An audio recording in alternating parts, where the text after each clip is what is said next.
Hello, everyone. Welcome to this short lecture for the Text Monument Project. I just wanted to cover a few examples of artists that are using text in their work, both sculpturally and in two dimensions and other media. For us to think about this project, we're going to be making some virtual monuments on the William and Mary campus.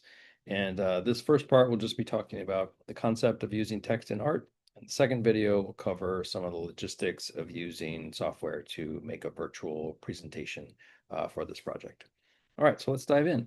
The first artist we'll look at is Robert Indiana. Robert Indiana is probably best known for his love sculpture. He's made many of these.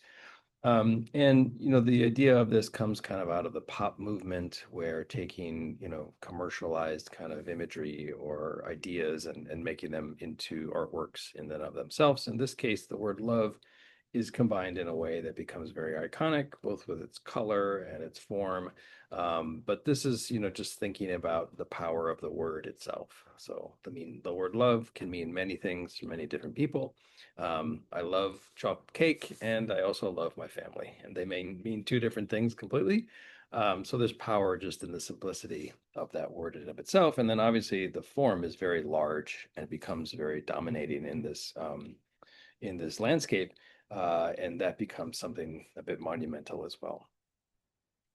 This is Jenny Holzer. Holzer has used text in all kinds of different forms of media, often using these short phrases that can really spark other ideas or other concepts.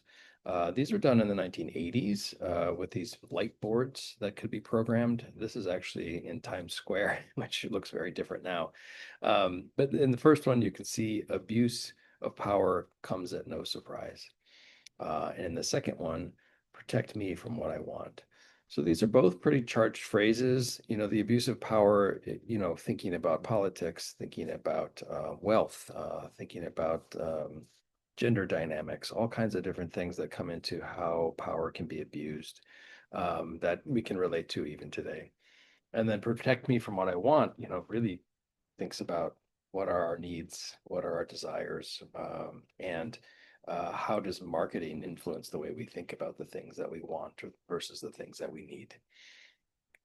The next artist is Ronnie Horn. Ronnie Horn works in sculpture and photography. I like this piece a lot because it takes a poem by Emily Dickinson and recontextualizes it into these sculptural forms where the text kind of wraps around in very interesting ways, almost becoming like a core sample of the text itself. So it takes a little bit of time to read the poem, and you have to kind of work around it. Your body has to be a part of interacting with this object. And therefore, I think it becomes a very slow read and allows the viewer to kind of contemplate the meaning that they read into it. The next artist is Ed Ruscha, also coming from kind of somewhat of that pop era, but also moving into what we call the pictures generation. His work is very bold and often uses text in many ways. I like this piece a lot, which is simply called God Knows Where. And that can mean I don't know where it is, or it could mean the divine knows where something is, right? There's some different ways of thinking about that. I like the photo that's behind it too, this like mountainous landscape, which looks like, I don't know, like a blurry finger that's in the foreground, a mistake of a photograph. So it kind of places that folly in this context as well. But I like the open-endedness of this and then contemplating it in this larger landscape. Um, the next artist is Faith Ringgold, who is an author, a poet, an artist, activist. This is a piece from 1971 called Freedom Now, and you can see this almost quilt-like pattern where the text fits within each one of those rectangles. You see the word woman, you see the word freedom, you see the word now kind of flipped on itself in different ways. This also uses colors that are very vibrant and activating, there's sort of an energy to looking at the red and the green together. And they also refer to, the sort of Pan-African color, the flag, thinking about the African diaspora and kind of creating some sort of unity between those things there. So this, again, just that phrase that gets repeated in this almost like a mantra and relating it to the act of quilting and that sense of community as well. This is Barbara Kruger, who kind of like Jenny Holzer is using really charged ideas in text, but also pairing them with photos. And so this one is simply called I Shop, Therefore I Am. In this installation, she has a repetition of that hand holding the sign as like wallpaper around the gallery. And then there's also many other different phrases that kind of read into it in that sort of way. So her work often uses this white and red text and very, very bold with black and white photography. And again, it kind of challenges messages that we receive from, let's say, marketing or any sort of like mass media outlet. And then how do you relate that to your everyday and what you might be thinking versus what you might be feeling and how those kind of things come together in these very immersive kind of large scale installations. This is Hank Willis Thomas. This piece is called I Am a Man, and it comes from these signs that were made, I Am a Man, during the Civil Rights Movement, where protesters would be wearing these, black men would be wearing these, and just sort of plainly stating, I am a man.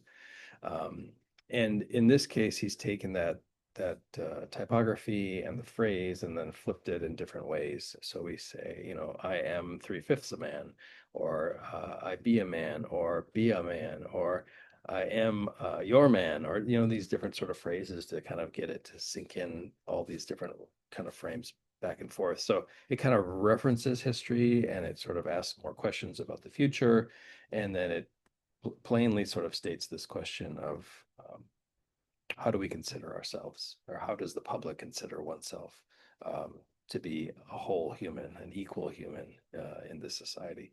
So again, I think it's really interesting how kind of reframing or recontextualizing historical elements can be really powerful. This is Tavares Strawn, who's a really interesting artist from the Bahamas. And in this piece, it's simply called You Belong Here. This was on a barge that was pushed around the city of Louisiana, of New Orleans in Louisiana, and it was meant for this Prospect 3 biennial where there's a large performance projects that are going on. And so all throughout the festival, you would see this barge pass by that simply states you belong here. And I think when we are in a society that's constantly asking the question, do you belong here? Who belongs here? Is it, are you native? Are you not native? Are you from this area or not from this area? It kind of just simply states you belong here. And that idea of, one's own existence can be enough to be present in an area. So I like this piece a lot. It's simply stated, but it has a lot of power in the phrasing. This is a piece by Banksy, graffiti artist, kind of art trickster, often using sort of political ideas in his work in very public settings. So in this case, it just simply says, I don't believe in global warming, and yet the water is rising up over the top of it and kind of like making the statement even more strong there. So the folly in it is that it's getting flooded, right? And I like that juxtaposition of message and then the environment that comes together. Um, this is an artist named Dred Scott who, if you watch the documentary, you've seen his slave revolt enactment in New Orleans. This is a piece that was called "A Man Was Lynched by Police Yesterday," and it directly references the NAACP headquarters in New York that displayed a flag that just simply said, "A man was lynched yesterday," and it was put up for the amount of times that men were lynched, and therefore, just sort of clearly states the message and makes it very public and open. And then in his case, Dred Scott is really referencing, killing by police officers of people throughout, specifically Black people throughout the United States. And, again, just like plainly stating this, referencing history, thinking about recontextualizing it. And in this case, sort of like updating it to contemporary culture. This is Louise Bourgeois, who's a really interesting artist that lived late into her 90s and continued to make work.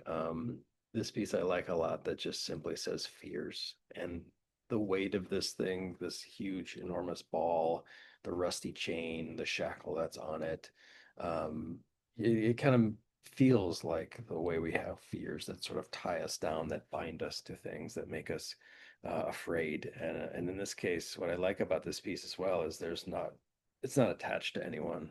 The shackle seems to be free, as though someone was able to escape their fears. And so it makes this really interesting narrative just out of the simple juxtaposition of objects and text. This is Marie Watt, who's a Native American artist.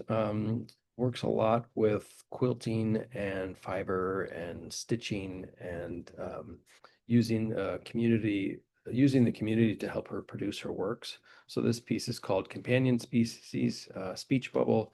And you can see in this work, the word mother is repeated twice, almost in this like calling out in this sort of like speech bubble.